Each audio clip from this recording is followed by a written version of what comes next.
Bismillahirrahmanirrahim. Assalamualaikum warahmatullahi wabarakatuh. Terima kasih kepada DJ Anggun yang bertugas untuk pagi ini. Jadi alhamdulillah seperti biasa kita ditemukan untuk hari ini dengan izin Allah hari Jumaat 29 Oktober 2021 bersamaan dengan 22 Rabiul Awal 1443.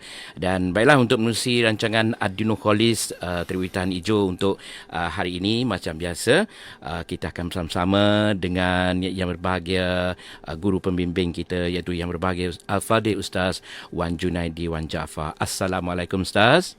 Waalaikumsalam warahmatullahi wabarakatuh. Alhamdulillah.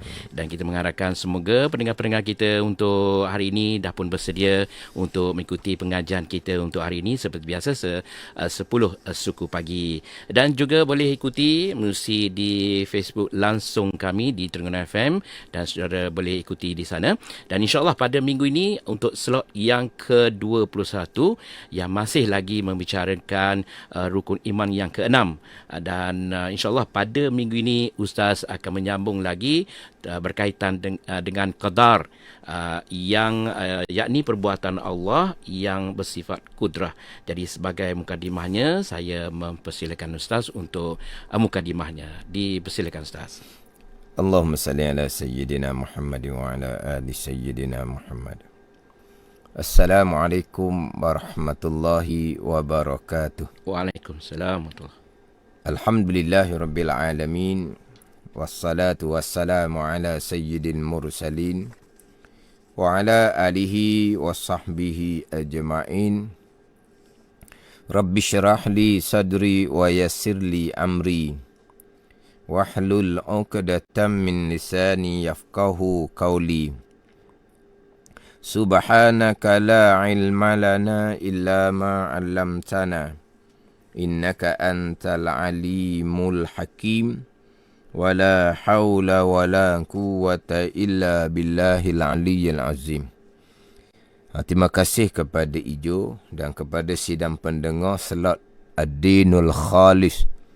Mudah-mudahan kesemua kita dikurniakan oleh Allah Subhanahu wa taala dengan agama yang sebenar, agama yang suci, dengan akidah yang suci, akidah ahli sunnah wal jamaah, dengan ibadah yang sebenar-benar yang berlandaskan kepada ilmu, dan dengan kosak hati yang suci beribadah semata-mata kerana Allah Subhanahu wa taala. Amin.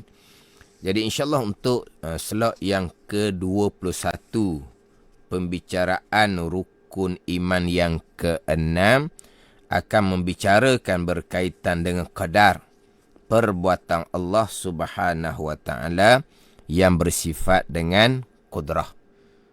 Allah Subhanahu wa taala yang bersifat kudrah yang menjadikan segala-gala perkara yang berlaku tidak terkecuali walaupun sebesar zarah, melainkan kesemuanya adalah datang daripada qadar perbuatan Allah Subhanahu wa taala yang bersifat dengan kudrah.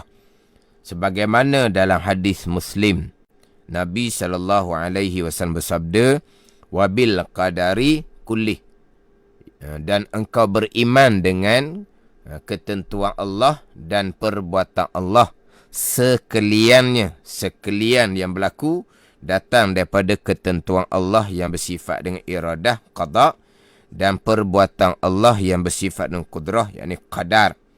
Allah Subhanahu wa taala berfirman, qul kullum min indillah, kata alimu ya Muhammad, sekalian perkara datang daripada Allah Subhanahu wa taala, datang daripada ketentuan Allah yang bersifat dengan iradah, qada, dan datang daripada perbuatan Allah yang bersifat dengan kudrah, yakni qadar. Allah taala khaliqu kulli syai', Allah yang menjadikan sekalian perkara. Allah yang menjadikan sekalian perkara. Tidak ada perkara yang berlaku secara tabi'i, secara semula jadi. Yang saya sudah bicara di slot yang ke-19 dan juga slot yang ke-20. Saya membicarakan berkaitan dengan tidak ada perkara yang berlaku secara tabi'i dipanggil, secara semula jadi. Bermula daripada selok yang ke-18 lagi. Saya sudah membicarakan bahawa tidak ada perkara yang berlaku secara tabi'i, secara semula jadi.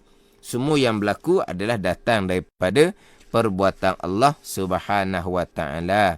Semula jadi ni, misal kitabnya, pisau, api. Putuh adalah qadar perbuatan Allah. Hangus adalah qadar perbuatan Allah. Bukan api secara semula jadi, bukan pisau secara semula jadi memutuskan, dan bukan api secara semula jadi menghanguskan. Bahkan kalau berpegang, pisau memutuskan secara semula jadi, yang langsung tidak berkait dengan qada dan qadar Allah, yang langsung tidak berkait dengan kudrah dan iradah Allah.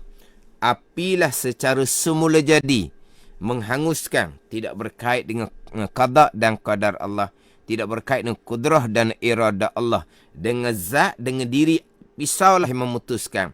Dengan zat, dengan diri api yang menghanguskan. Itu kafir ijma' ulama'. Kemudian Allah Ta'ala menjadikan pisau, dan Allah Ta'ala letak tajam di mata pisau. Allah Ta'ala jadikan api. Allah Ta'ala letak panah di api. Sekalipun ketika putuh, tetap qadar perbuatan Allah. Bukan putuh kerana tajam yang Tuhan letak di mata pisau. Hangus tetap qadar perbuatan Allah. Bukan datang daripada panah yang Allah Ta'ala jadikan di api. Sebaliknya, kalau berpegang, putuh adalah perbuatan tajam yang Tuhan jadikan di mata pisau. Hangus adalah perbuatan panas yang Tuhan letak di api. Itu pegangan yang khilaf ulama'. Satu pandangan mengatakan akidah tersebut akidah yang kafir. Satu pandangan mengatakan akidah yang fasik, yang berdosa besar, lagi mubtadi', akidah yang bid'ah, yang direka-reka, yang tidak ada pada masa Nabi SAW dan pada masa sahabat radhiyallahu anhum, bid'ah i'tiqadiyah. Yang mana saya sudah bicara selok yang terdahulu, selok yang ke-20, berkaitan dengan dua golongan. Dua golongan yang dipanggil golongan puak tabaiyun. Dua golongan, dua puak, dia puak tabaiyun, puak mazhab tabaiyin. Puak tabaiyun ni, satunya berpegang pisau memutuskan sendiri-sendiri, tidak berkait dengan qada dan qadar. Pisau memutuskan sendiri-sendiri, tidak berkait dengan qada dan qadar Allah, kudrah dan iradah Allah. Itu kafir ijma' ulama'. Ada satu lagi puak tabaiyin ni, betul, pisau memutuskan sendiri-sendiri. Betul, api menghanguskan sendiri-sendiri. Tetapi pisau memutuskan sendiri-sendiri dengan tajam yang Tuhan jadikan di mata pisau. Api menghanguskan sendiri-sendiri, bukan qadar perbuatan Allah. Tetapi api menghanguskan dengan panas yang Tuhan letak di api. Ni puak tabaiyin yang kedua. Dia ada dua puak ni. Satunya tabaiyin yang mana pisau memutuskan tidak berkait langsung dengan qada dan qadar Allah. Api menghanguskan tidak berkait langsung dengan qada dan qadar Allah. Itu kafir ijma' ulama'. Jadi tabaiyun yang kedua ni, pisau memutuskan, api menghanguskan dengan tajam dan panas yang Tuhan letak di pisau, yang Tuhan letak di api. Ini puak tabaiyun yang kedua. Yang khilaf ulama' kafir ataupun fasik, lagi mubtadi'. Yang mana puak tabaiyin yang kedua ni, Allah Ta'ala jadikan kuah di sesuatu.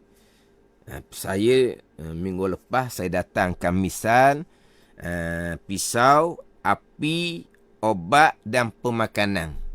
Jadi untuk slot yang 21 ni saya datangkan 2 misal cukuplah. Pisau dan api. Yang lain pun samalah. Obat ke, pemakanan ke, samalah juganya. Tapi kita nak pendeknya, misal pisau dan api. Maknanya Allah jadikan kuwah. Qaf, waw, ta marbutah. Kuwah. Kuwah ni kalau kuwah tajam di pisau, kuwah panah di api. Pisau Allah jadikan. Ketajaman tu Allah jadikan. Sebab terkadang Allah jadikan pisau, tapi Allah tidak jadikan ketajaman di mata pisau.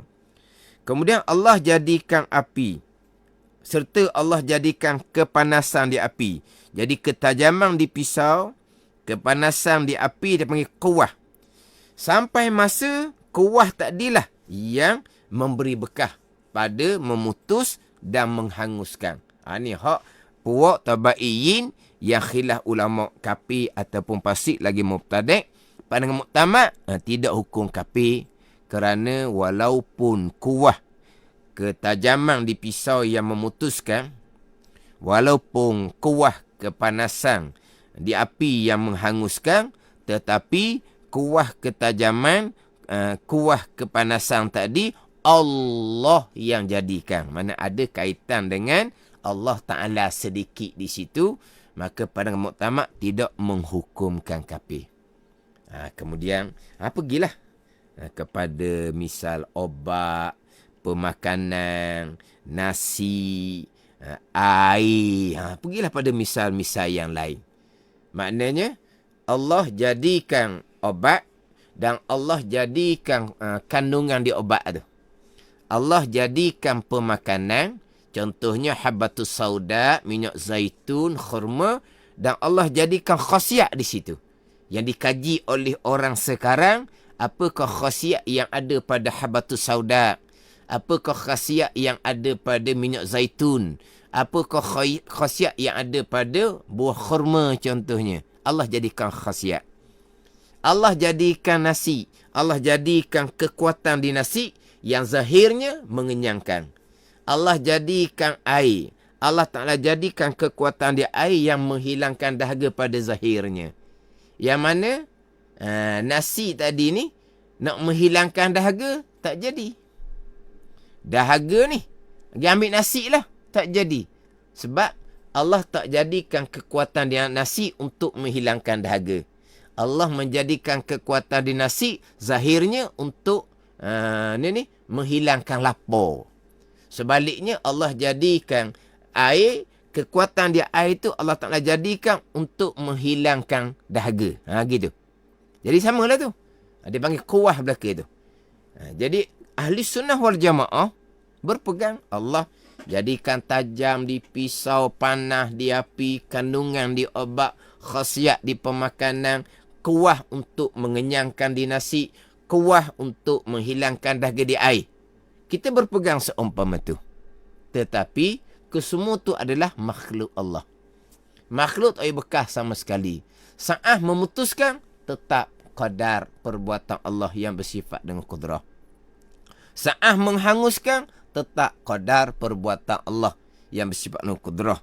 Sa'ah sembuh daripada penyakit, adalah datang dari qadar perbuatan Allah Subhanahu wa taala. Sa'ah jadi sehat dan bertenaga selepas makan pemakanan contohnya, adalah qadar perbuatan Allah Subhanahu wa taala. Sa'ah kenyang ketika makan nasi, qadar perbuatan Allah Subhanahu wa taala. Sa'ah hilang dahaga ketika minum air, adalah qadar perbuatan Allah Subhanahu wa taala. Ini kita ahli sunnah wal jamaah.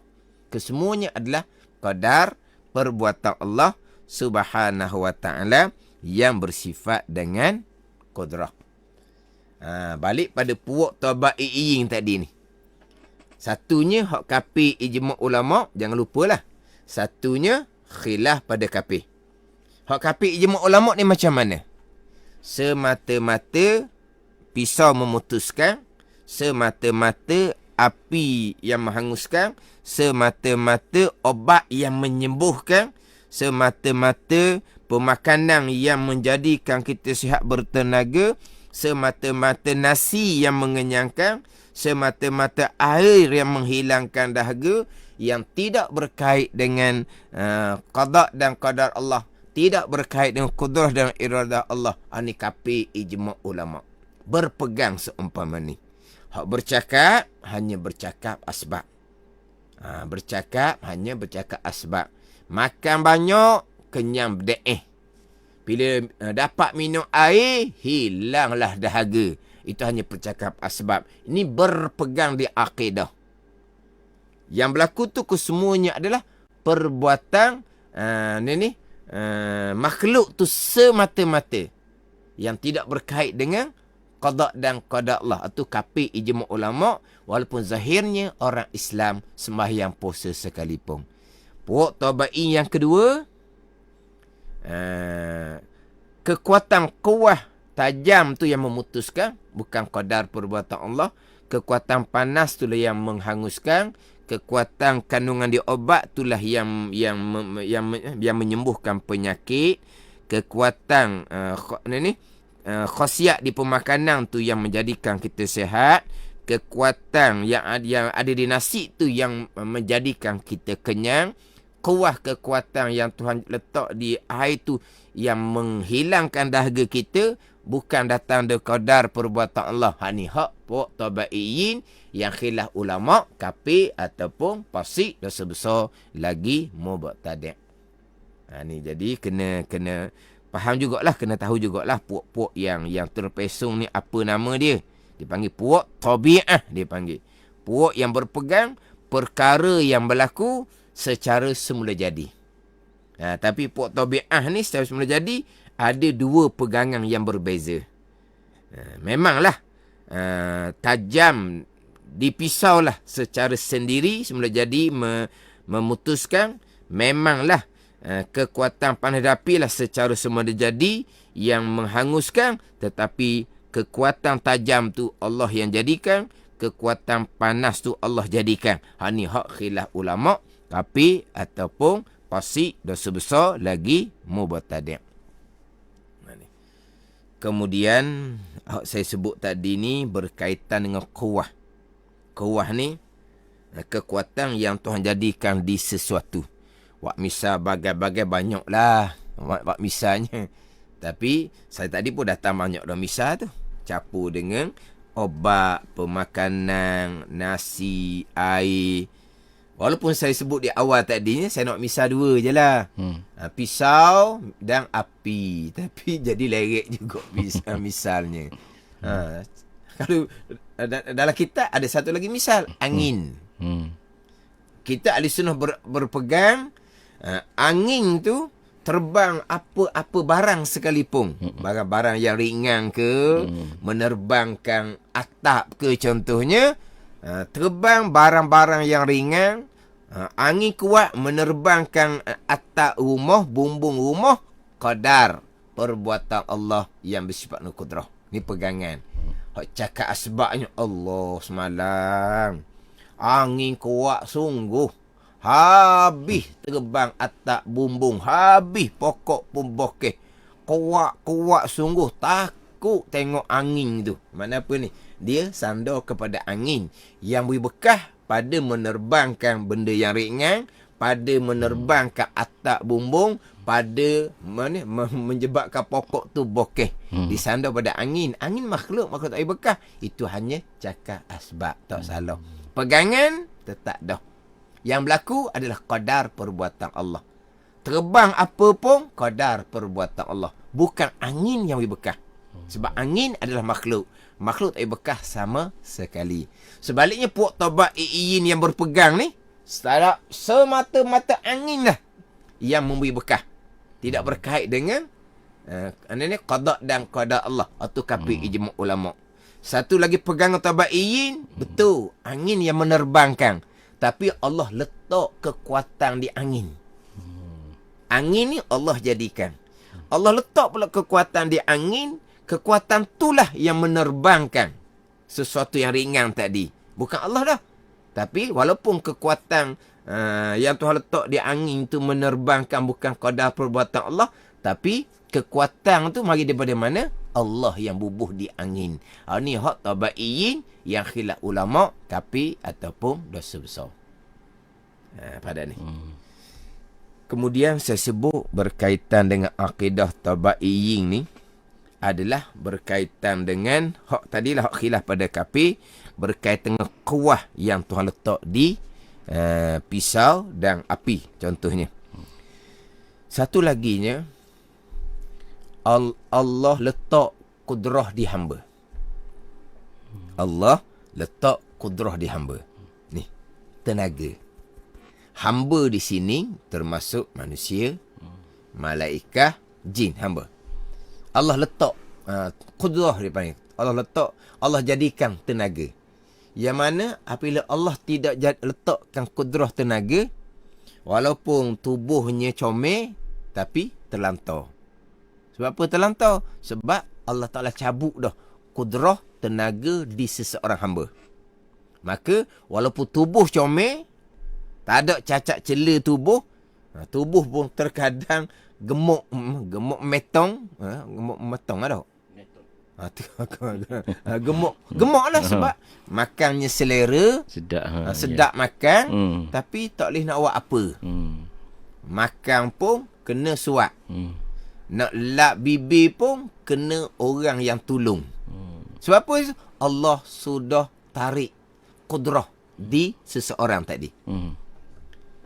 Yang jadi kita boleh bergerak bangun duduk ni kerana Allah letak kudrah tenaga di kita.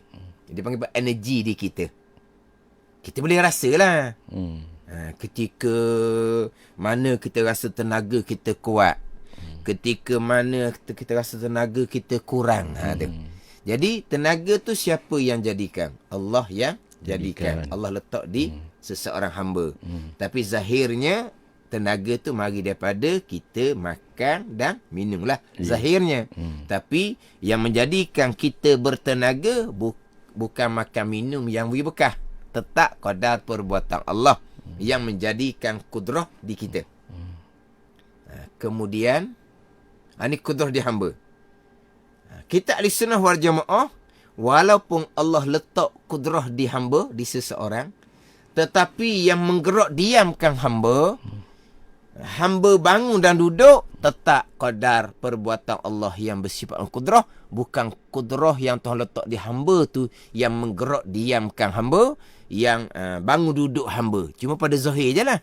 Kalau hamba ni ada tenaga, hamba boleh gerak diam, hamba boleh bangun duduk.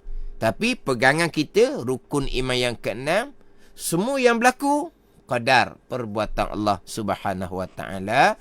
Yang menggerak diamkan seseorang, qadar perbuatan Allah. Bangun duduk seseorang, qadar perbuatan Allah Subhanahu Wa Taala. Satu pegangan yang terpesong, sebaliknya. Bila Allah letak dah kudrah di seseorang hamba, Allah letak dah tenaga lah kita panggil.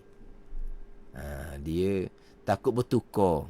Allah bersifat dengan sifat kudrah. Seseorang hamba pun ada kudrah juga. Sifat kudrah Allah qadimah sedia kala, yang menjadikan segala-galanya. Sifat kudrah hamba dipanggil kudrah hadisah. Kudrah yang baharu, yang tak bekah sama sekali. Jadi mana panggil kudrah jugalah ni. Di tubuh kita panggil tenaga lah. Satu golongan, apabila Allah letak dah kudrah di seseorang, tenaga di seseorang, yang menggerak diamkan seseorang, yang menjadikan seorang tu bangun dan duduk, kudrah tenaga itulah yang bekah. Dia gitu. Hak ni puak lain ni. Tapi kalau kita nak buat banding lah, nampak macam serupa je dengan saya bicara bab kuah. Sebab kuah saya bicara selok yang terdahulu, selok yang ke-20. Ni selok yang ke-21, saya bicara lagi kuah. Jadi kuah ni Tuhan letak tajam di pisau. Tuhan letak panah di api. Sebaliknya, Tuhan letak kudrah di hamba. Tu. Jadi nampak macam serupa tu. Cuma beza ni, ni Tuhan jadikan kuah tajam di pisau. Tuhan jadikan kuah panah di api. Tuhan jadikan kudrah tenaga di hamba. Ahli sunnahnya tetap dah.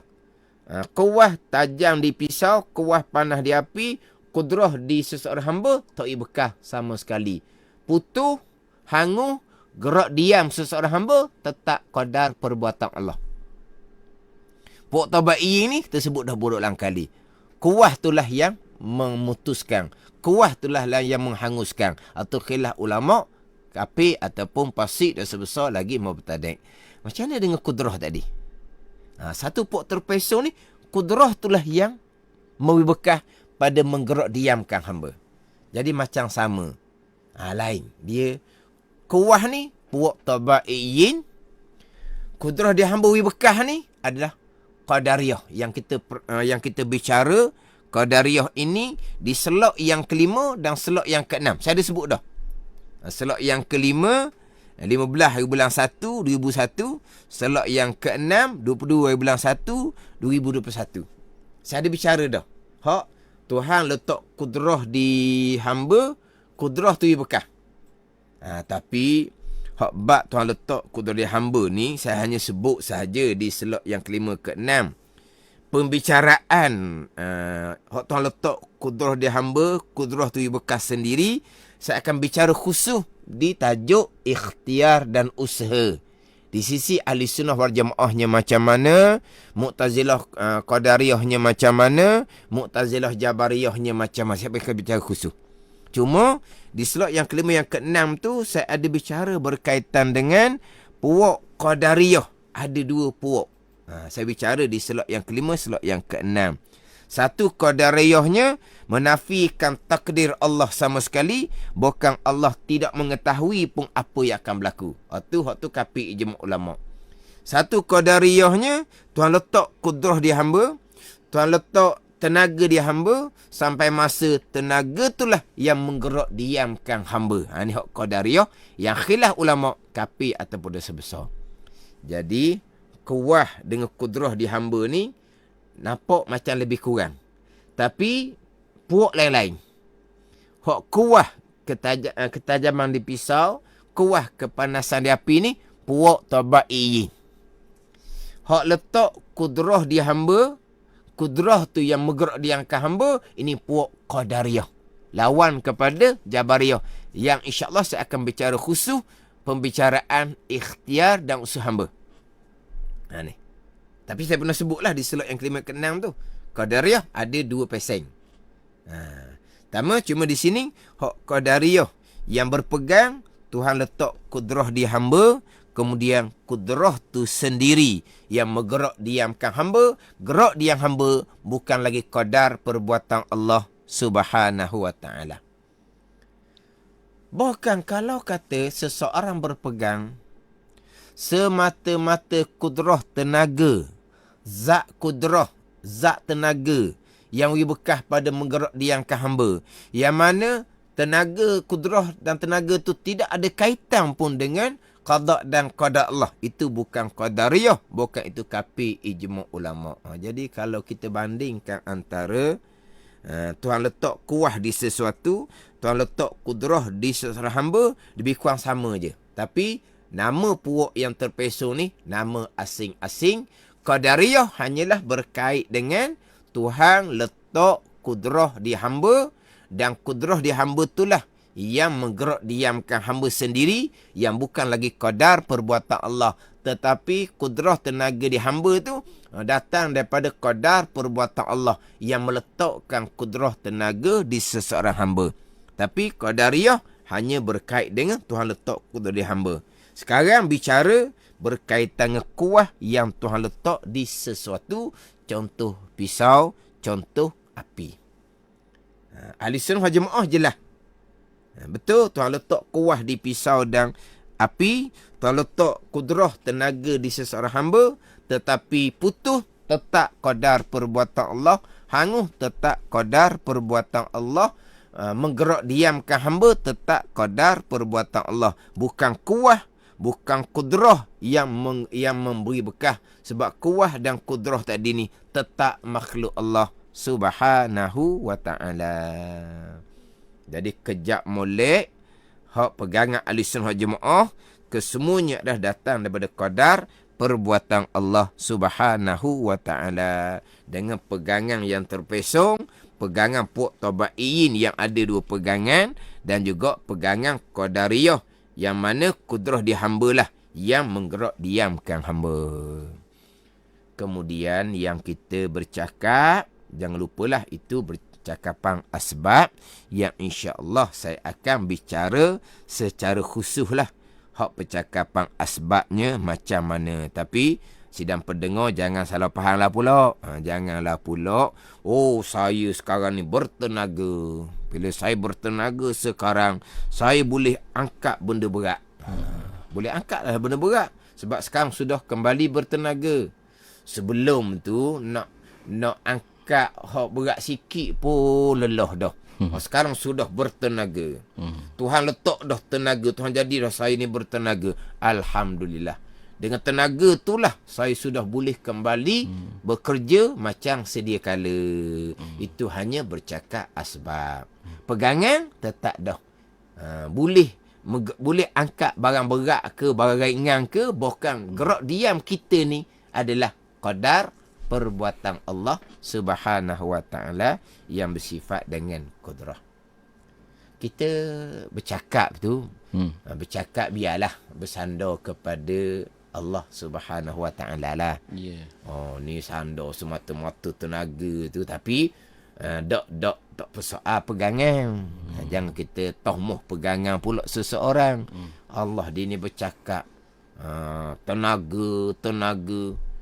Pisau tajam molek. Pisau pula harga mahal. Pisau harga mahal tu lah. Tengok orang sembelih masa musim melakukan ibadah korban tu kan. Sekali dia tarik je. Sekali tarik je selesai lah dah. Dia sembelih lembu tu. Allah, tajam molek pisau. Oh, ni pisau harga berapa? Tu hanya cakap asbab. Allah, api kuat sungguh, capur pula dengan angin. Sekejap aja. Rumah sebuah tu, bomba mari, habis dah. Bomba mari hanya nak menyelamatkan rumah-rumah hak berdekatan sahaja. Rumah hak satu tu, Allah sekejap sangat. Apinya kuat, anginnya pula serta dengan angin. Api angin ke? Itu cakap asbab. Tapi abang cakap tak sandar langsung. Cakap sandar ni macam mana? Ni contoh. Cakap bersandar. InsyaAllah di slot akan datang masih lagi menyambung berkaitan dengan qadar perbuatan Allah Subhanahu wa taala. Cakap sandar ni ginilah. Alhamdulillah dengan izin Allah. Selepas sekarang ni bertenaga ni, boleh bekerja macam sedia kala. Alhamdulillah. Semua tu adalah datang daripada Allah. Dia panggil apa? Cakap abang sandar. Ada cakap sandar lah. Tapi kalau tak sandar pun, dia letak pada tenaga dia semata-mata pun, kita tak persoal pegangan sebab dia orang Islam yang beriman dengan qada dan qadar. Walaupun dia sandar pada tenaga dia semata-mata, tapi pegangan dia sebagai orang beriman, kesemua tu datang dari qada dan qadar Allah. Sebaliknya, terkadang, ni saya nak datangkan contoh. Hak saya sebut tadi ni, bercakap tu biar bersandar. Ni nak datangkan contoh ni. Cakap comel. Cakap bersandar. Tapi ni bukan berkaitan dengan tenaga. Berkaitan dengan obat. Orang cakap ni cakap molek cakap bersandar. Orang cakap tak sandar kau ni. Allah. Makan obat tu, Allah lah, patutlah obat tu mahal. Doktor pakar yang cadangkan obat ni. Makan obat ni, penyakit yang ada di saya ni, macam cabut buang je. Baik lalu. Oh, baik lalu. Ataupun, pergi cocok sejarum di satu-satu klinik itu, datang tu kena pegang, balik tu Allah macam boleh berlari. Ni. Kena sejarum. Allah, power sungguhlah obat dia. Oh, patutlah sejarum tu berapa harga. Memang mahal lah.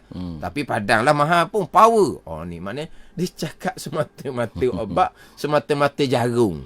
Dah. Itu hanya cakap sebab. Jangan persoalan pegangan orang. Ni saya nak cerita ni, cakap comel. Tapi pegangan salah. Cakap comel.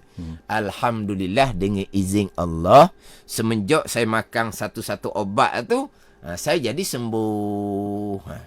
Dia apa? Cakap kening lah. Ya, Cakap ada sandaran. Alhamdulillah, semenjak saya makan satu-satu obat tu, jadi sembuh saya. Alhamdulillah. Mana semenjak makan obat tu jadi sembuh.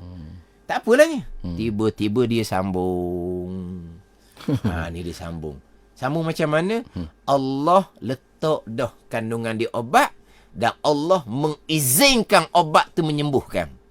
Mana adakah Allah menyembuhkan sendiri? Kadar perbuatan Allah. Kadar perbuatan Allah hanya letak kandungan di obat. Lepas saya makan obat tu, Allah mengizinkan kandungan tu yang menyembuhkan penyakit saya. Oh, tu bukan pegangan ahli sunnah gitu. Sebab bukan sekaliannya kadar perbuatan Allah. Kadar perbuatan Allah hanya letak jadikan kandungan di satu-satu obat. Habis dah kadar perbuatan Allah, menyembuhkan adalah datang daripada kandungan yang Allah jadikan di obat. Tapi bukan Allah yang menyembuhkan. Tapi Allah mengizinkan. Dengan makna apa Allah mengizinkan? Allah tidak halang kandungan di obat tu menyembuhkan saya. Tu puak tabat i'in yang khilaf ulama kafir ataupun dosa besar. Cakap molek dah dengan izin Allah. Kita ahli sunnah wal jamaah biiznillah, dengan izin Allah, dengan makna qada dan qadar Allah. Biiznillah abi qada'illah wa qadarih. Itu dengan makna izin. Dengan izin Allah, dengan bahawa qada qadar. Dengan izin Allah dengan makna bi qudratillah wa iradatih. Makna semua tu datang daripada qada dan qadar. Walaupun kita cakap dengan izin tu, tiba-tiba dia bercakap dengan izin dengan makna Allah mengizinkan. Allah membenarkan. Allah tidak menghalang kandungan di obat tu menyembuhkan saya. Tapi bukan Allah yang menyembuhkan. Tapi kandungan yang menyembuhkan saya ni pun Allah yang letak di obat. Ini puak tabaiyin. Yang kedua, yang khilaf ulama kafir ataupun dosa besar, tapi bukan akidah Ahlussunnah wal Jamaah. Ni. Cakapnya comel. Tapi macam manalah, semua ni qada dan qadar. Dia cakap comel tu, saya tak kata apa, dah bagus dia cakap dengan izin Allah. Dia pergi hurah pula. Maksud apa dengan izin Allah? Maknanya bukan Allah yang mengqadarkan sembuh, tapi Allah mengizinkan, membenarkan kandungan di obat tu yang Allah jadikan yang menyembuhkan saya. Kandungan di obat dia panggil kuah. Kuah tu. Kekuatan di obat tu menyembuhkan saya. Allah mengizinkan, tapi bukan Allah yang menyembuhkan saya. Atau bukan akidah Ahlussunnah wal Jamaah. Mana cakap molek dah. Tapi pegangan salah. Orang cakap obat semata-mata. Obat ni mahal, obat ni power, obat ni. Jadi saya penyakit macam cabut buang je. Tapi dia cakap sebab je. Pegangan, kandungan dia obat, qada qadar. Sembuh saya, qada qadar. Kesemuanya datang daripada qada dan qadar Allah Subhanahu wa ta'ala.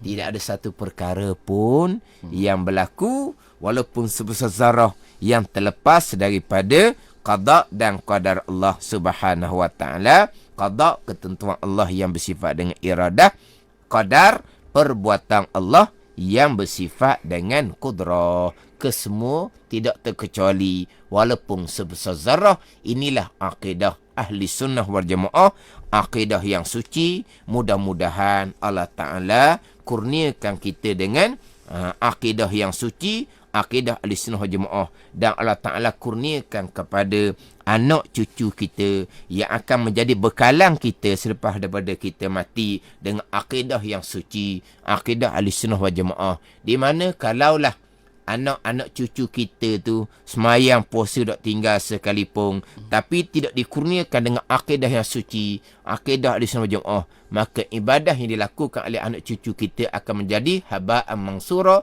debu yang berterbangan, yang mana anak cucu kita tidak akan ada manfaat di hari akhirah. Daripada ketaatan yang dilakukan, kita sebagai ibu bapa, tok nenek pun tidak akan dapat manfaat pahala di hari akhirah. Jadi mudah-mudahan Allah Ta'ala kurniakan kita dan anak cucu kita dengan akidah yang suci, akidah ahli sunnah jemaah. InsyaAllah di slot akan datang akan menyambung lagi pembicaraan berkaitan dengan qadar, perbuatan Allah Subhanahu wa Ta'ala yang bersifat dengan qudrah. Wallahu a'lam. Baiklah, itu tadi perkongsian pada minggu ini membicarakan tentang sambungan berkaitan dengan qadar. Dan insyaAllah pada minggu hadapan insyaAllah Ustaz akan menyambungnya lagi. Dan seperti biasa, sebelum kita berakhir untuk dalam Adinul Khalis untuk pagi ini, sama-sama kita mengaminkan doa. Ustaz, jadi silakan. Bismillahirrahmanirrahim. Alhamdulillahirabbil alamin. Wassalatu wassalamu ala sayyidil mursalin wa ala alihi wa sahbihi ajma'in. Allahumma ftah alaina futuhal arifin. Allahumma allimna ilma akadamin wa fahimna famas sabiqin warzuqna ruqat talibin. Allahumma zidna ilman wa alhiqna bis salihin. Wa sallallahu ala sayyidina Muhammadin wa ala alihi wa sahbihi wa sallam.